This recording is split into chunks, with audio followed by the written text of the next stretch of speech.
ನಮಸ್ಕಾರ ಎಲ್ರಿಗೂ ಸಹ. ಇವತ್ತಿನ ವಿಷಯ ಅಂತ ಹೇಳಿದ್ರೆ, ಬಿಗ್ ಬಾಸ್ನಲ್ಲಿ ಒಂದು ಜೋಡಿ ಟಾಸ್ಕ್ ನಿನ್ನೆಯಿಂದ ಶುರುವಾಗಿದೆ. ಅಂತ ಹೇಳಿದ್ರೆ ನಿನ್ನೆ ಯಾವ ಯಾವ ಜೋಡಿ ಯಾರ್ಯಾರು ಅಂತೇಳಿ ಇದಾಗಿದೆ, ಏನು ಸೆಲೆಕ್ಷನ್ ಆಗಿದೆ. ಅದಾದ ಬಳಿಕ ಇವತ್ತಿಂದ ಜೋಡಿ ಆಟ ಶುರು. ಜೋಡಿ ಆಟದಲ್ಲಿ 2 ಪ್ರೋಮೋ ನೀವು ಆಲ್ರೆಡಿ ಬಿಟ್ಟಿದ್ದಾರೆ, ನೋಡಿದಿರಿ. ಇಲ್ಲಿ ನೋಡೋದಾದ್ರೆ ಸ್ಪಂದನ ಅಭಿಷೇಕ್ ಜೋಡಿ, ಮತ್ತೆ ಗಿಲ್ಲಿ ಕಾವ್ಯ, ರಕ್ಷಿತ್ ಮಾಳು, ಮತ್ತೆ ಅಶ್ವಿನಿ ಹಾಗೂ ರಘು, ಮತ್ತೆ ನಮ್ದು ರಜತ್, ಇವರು ಚೈತ್ರ, ಇವರೆಲ್ಲ ಜೋಡಿ ಎಲ್ಲ ನೀವು ನಿನ್ನೆ ನೋಡಿದ್ದೀರಿ.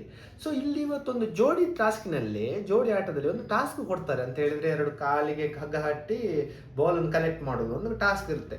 ಇದರಲ್ಲಿ ಏನಾಗುತ್ತೆ ಅಂತ ಹೇಳಿದ್ರೆ, ತುಂಬಾ ಜನ ಬಾರಿ ಜೋಶಲ್ಲಿ ಆಟ ಆಡ್ತಾರೆ. ಇದರಲ್ಲಿ ರಕ್ಷಿತ ಹಾಗೂ ಮಾಡುವವರು ತುಂಬಾ ಬಾಲ್ ಸಿಗುತ್ತೆ ಸ್ಟಾರ್ಟಿಂಗ್ ಅಲ್ಲಿ. ಅದಾದ ಬಳಿಕ ಕಾವ್ಯ ಹಾಗೂ ಗಿಲ್ಲಿ ಅವರು ಈಗ ಆಟದಲ್ಲಿ ತುಂಬಾ ಪ್ರೈಸ್ ಅಂತ ಹೇಳಿದ್ರೆ ತುಂಬಾ ಬಾಲ್ ಕಲೆಕ್ಟ್ ಮಾಡ್ತಾರೆ. ಎಲ್ಲರೂ ಅವರವರ ಮಟ್ಟಿಗೆ ಚೆನ್ನಾಗಿ ಆಟ ಆಡ್ತಾರೆ. ಆದ್ರೆ ಒಂದು ಜೋಡಿ ಅಭಿಷೇಕ್ ಹಾಗೂ ಸ್ಪಂದನ, ಇವರಿಬ್ರು ಅಷ್ಟೇನು ಆಟ ಆಡಲ್ಲ. ಅಂತ ಹೇಳಿದ್ರೆ ಸ್ಪಂದನ ಟಾಸ್ಕ್ ಅಂತ ಬಂದಾಗ ಏನು ಪ್ರಯೋಜನ ಇಲ್ಲದ ವ್ಯಕ್ತಿ, ಅಷ್ಟೇನು ದೊಡ್ಡ ಟಾಸ್ಕ್ ಮಾಸ್ಟರ್ ಅಲ್ಲ ಸ್ಪಂದನ. ಮಾತಾಡ್ಲಿಕ್ಕೆ ಹಿಂದೆ ಹಿಂದೆ ಹೋಗಿ ಒಬ್ಬರ ಬಗ್ಗೆ ಚಾಡಿ ಹೇಳುದು, ಒಬ್ಬರ ಬಗ್ಗೆ ಹಾಗೆ ಹೇಳಿದ್ರು ನಿನ್ನ ಬಗ್ಗೆ ಅಂತ ಹೇಳಿ ಅವರಿಗೆ ಇದು ಕೊಡುದು, ಅದೇ ಬುದ್ಧಿ ಮಾಡ್ತಾ ಬಂದದ್ದು ಸ್ಟಾರ್ಟಿಂಗ್ ಇಂದ ಇಲ್ಲಿವರೆಗೆ ನೀವು ನೋಡ್ಕೊಂಡು ಬಂದಿದ್ದೀರಿ. ಇವರು ಯಾವಾಗಲೇ ಹೋಗ್ಬೇಕು ಅಂತ ಹೇಳಿ ತುಂಬಾ ಜನರ ಒಂದು ಕಮೆಂಟ್ ಸಹ ಬಂದಿದೆ. ಅಂತ ಹೇಳಿದ್ರೆ ಲಾಸ್ಟ್ ವೀಕಲ್ಲಿ ನಮ್ಮ ಇವರು ಜಾನ್ವಿ ಅವರು ಹೋಗುವ ಬದಲು ಸ್ಪಂದನ ಹೋಗ್ಬೇಕು ಅಂತ ಹೇಳಿ ಸಾವಿರಾರು ಜನ ಕಮೆಂಟ್ ಹಾಕಿದ್ದಾರೆ. ಜಾನ್ವಿ ಆದ್ರೂ ಸ್ವಲ್ಪ ಆದ್ರೂ ಫೂಟೇಜ್ ಆದ್ರೂ ಕೊಡ್ತಿದ್ರು ಬಿಗ್ ಬಾಸ್ಗೆ.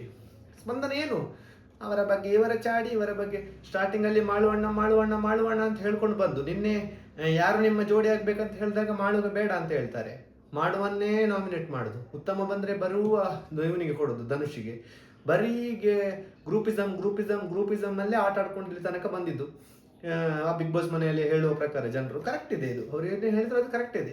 ಅದೇ ಪ್ರಕಾರ ಆಟ ಆಡ್ತಿರುವಾಗ ಸ್ಪಂದನ ಹಾಗೂ ಅಭಿಷೇಕ್ ಓಡ್ತಾ ಇರುವಾಗ ಸ್ಪಂದನ ಟ್ವಿಸ್ಟ್ ಆಗಿ ಇಬ್ರು ಬೀಳ್ತಾರೆ. ಆವಾಗ ಕಾಲಿಗೆ ಪೆಟ್ಟಾಗ್ತದೆ, ಯಾರದು ಸ್ಪಂದನ ಅವ್ರದ್ದು ಕಾಲಿಗೆ ಪೆಟ್ಟಾಗಿ ಮನೆಯಿಂದ ಆಚೆ ಹೋಗ್ತಾರೆ. ನೀವು ಆಲ್ರೆಡಿ ನೋಡಿರ್ಬೋದು, ನ್ಯೂಸಲ್ಲೆಲ್ಲ ಯೂಟ್ಯೂಬಲ್ಲೆಲ್ಲ ತುಂಬ ಜನ ಹಾಕಿದ್ದಾರೆ. ಸ್ಪಂದನ ಅವ್ರ ಮನೆಯಿಂದ ಔಟ್, ಬಿಗ್ ಬಾಸ್ ಮನೆಯಿಂದ ಸ್ಪಂದನ ಔಟ್, ಇನ್ನು ಬರಲ್ಲ, ಸ್ಪಂದನ ಆಟ ಮುಗೀತು, ಹಾಗೆ ಹೀಗೆ ಅಂತೇಳಿ ಯೂಟ್ಯೂಬಲ್ಲಿ ಸಾವಿರಾರು ಜನ ವಿಡಿಯೋ ಮಾಡಿ ಹಾಕಿದ್ದಾರೆ. ಸ್ಪಂದನ ಅವ್ರು ನಿಜವಾಗಿ ಬಿಗ್ ಬಾಸ್ ಮನೆಯಿಂದ ಆಚೆ ಬಂದ್ರ ಆಟನೇ ಮುಗಿತಾ ಎಲ್ಲ ಒಂದು ಪ್ರಶ್ನೆಗೆ ಇಲ್ಲಿ ಉತ್ತರ ಇದೆ. ಏನಂತ ಹೇಳಿದ್ರೆ, ಇವರು ಪೆಟ್ಟಾಗುದು ನಿಜ, ಇವರನ್ನು ಬಿಗ್ ಬಾಸ್ ಆಚೆ ಕರೆಸುದು ಸಹ ನಿಜ. ಅಂತ ಹೇಳಿದ್ರೆ ಕರ್ಕೊಂಡು ಹೋಗುದು ಹಾಸ್ಪಿಟಲ್ಗೆ ಹೋಗಿ ಅದಾದ್ಮೇಲೆ ಸ್ವಲ್ಪ ಹೊತ್ತಾದ್ಮೇಲೆ ಬರ್ತಾರೆ ಬಿಗ್ ಬಾಸ್ ಮನೆಗೆ ಅಂತೇಳಿ ಸುದ್ದಿ. ಅಂತ ಹೇಳಿದ್ರೆ ಬಿಗ್ ಬಾಸ್ ಮನೆಯಿಂದ ಆಚೆ ಹೋಗಿಲ್ಲ, ಬಿಗ್ ಬಾಸ್ ಮನೆಯಿಂದ ಆಚೆ ಸ್ಪಂದನ ಹೋಗಿಲ್ಲ. ನೀವೆಲ್ಲ ನೋಡಿರ್ಬೋದು ಸ್ಪಂದನ ಔಟ್ ಅಂತೇಳಿ. ಆ ಥರದೊಂದು ಏನು ಸ್ಪಂದನ ಔಟ್ ಆಗಿಲ್ಲ, ಮನೆಗೆ ಬಂದಿದ್ದಾರೆ. ಕಾಲಿಗೆ ಸ್ವಲ್ಪ ಇದಾಗಿದೆ, ಬ್ಯಾಂಡೇಜ್ ಹಾಕಿದೆ ಅಷ್ಟೇ. ಅದು ಬಿಟ್ಟರೆ ಬಿಗ್ ಬಾಸ್ ಮನೆಯಲ್ಲಿ ಬಂದಿದ್ದಾರೆ ಸ್ಪಂದನ ಅವರು. ಸ್ಪಂದನ ಇಷ್ಟಪಡುವವರಿಗೆ ಖುಷಿಯ ಸಂಗತಿ, ಬಿಗ್ ಬಾಸ್ ಮನೆಯಿಂದ ಆಚೆ ಹೋಗಿಲ್ಲ, ವಾಪಸ್ ಬಂದ್ರು ಅಂತೇಳಿ. ಇನ್ನು ಸ್ಪಂದನ ಇದ್ರೂ ಮನೆಯಲ್ಲಿ ಪ್ರಯೋಜನ ಇಲ್ಲ, ಇಲ್ಲದಿದ್ರೂ ಪ್ರಯೋಜನ ಇಲ್ಲ ಅಂತೇಳಿ ಕೆಲವರ ತಲೆಯಲ್ಲಿ ಇರ್ತದೆ ನೋಡಿ, ಅವರಿಗೇನು ಅಷ್ಟೇನು ಎಫೆಕ್ಟ್ ಆಗಲ್ಲ. ನಿಮಗೆ ಸ್ಪಂದನ ಅವರ ಆಟದ ಬಗ್ಗೆ ಏನು ಅನಿಸ್ತದೆ, ಸ್ಪಂದನ ಅವರ ಬಗ್ಗೆ ಏನು ಒಪಿನಿಯನ್ ಇದೆ ಅಂತ ಹೇಳಿ ಕಮೆಂಟ್ ಹಾಕೋದು ಮಾತ್ರ ಮರಿಬೇಡಿ. ಇನ್ನು ಹೊಸ ವಿಡಿಯೋದೊಂದಿಗೆ ಬರ್ತೇನೆ. ಅಲ್ಲಿವರೆಗೆ ನಮ್ಮದೊಂದು ಚಾನಲ್ ಸಬ್ಸ್ಕ್ರೈಬ್ ಮಾಡಿ. ನಮಸ್ಕಾರ.